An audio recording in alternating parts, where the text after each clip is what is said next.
Today's must-read op-ed comes from one of the richest dudes in the world, legendary investor Warren Buffett. Buffett argues in the New York Times that federal tax policy does not ask enough of the wealthy and that Congress should, quote, stop coddling the super rich. Buffett reveals some shocking details about his own tax bill. Last year, my federal tax bill, the income tax I paid, as well as payroll taxes paid by me and on my behalf, was $6,938,744. That sounds like a lot of money, but what I paid was only 17.4% of my taxable income, and that's actually a lower percentage than was paid by any of the other 20 people in our office.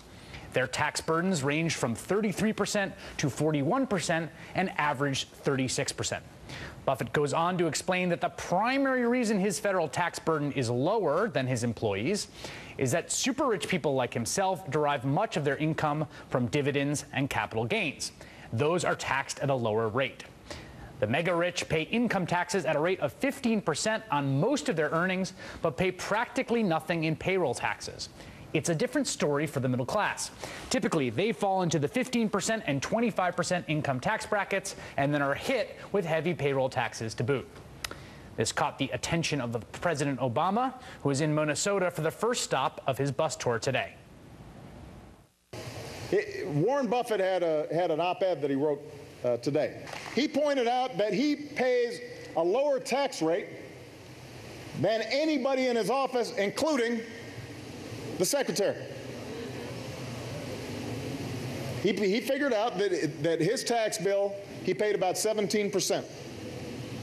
And the reason is because most of his wealth comes from capital gains. You don't get those tax breaks. You're paying more than that. And now, I may be wrong, but I think you're a little less wealthy than Warren Buffett. That's just a guess. I love that phrase, less wealthy. Many on the right argue that increasing rates on the wealthy, as Buffett and the president suggest, would only hurt job creation, an argument Buffett refutes by noting that, quote, a net of nearly 40 million jobs were added between 1980 and 2000. You know what's happened since then, lower tax rates and far lower job creation. That fact did not deter Texas Governor Rick Perry from saying this in his Saturday presidential announcement. We're dismayed at the injustice that nearly half of all Americans don't even pay any income tax. And, you know, and the liberals out there are saying that we need to pay more. We are indignant about leaders who do not listen and spend money faster than they can print it. Let's listen to that first part once again here. We're dismayed at the injustice that nearly half of all Americans don't even pay any income tax. Half of all Americans don't even pay any income tax. This is a very popular conservative talking point. And I'll say this, Perry is right. Nearly half of all Americans do not pay any income tax. But why don't they pay those taxes? As the Washington Post points out, this is, for the most part, not because people have chosen to loaf. It's because they are working, but simply don't earn enough to owe income taxes based on the progressive structure of the tax code and provisions designed to help the working poor and lower income seniors. So what presidential candidate Rick Perry implied on Saturday is that if we should raise taxes on anyone, it should be on the poor and elderly Americans.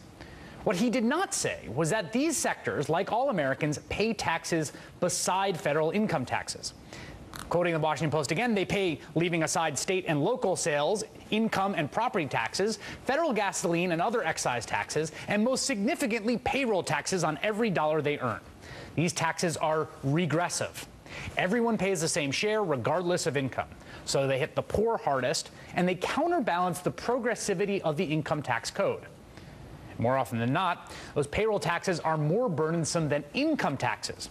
Get this, according to the Independent Tax Policy Center, 74% of filers owe more payroll taxes, than individual income taxes, including 85% of those with income below $40,000. As Buffett notes, those payroll taxes are inconsequential to the wealthy. To the poor and elderly, they are quite consequential. To illustrate, let's take a look at Governor Perry's Texas. Texas is one of 9 states with no state income tax. As for how other state and local taxes affect Texans, Think Progress published this chart of Texas state and local taxes on the non-elderly in 2007. That's Perry's 7th year as governor.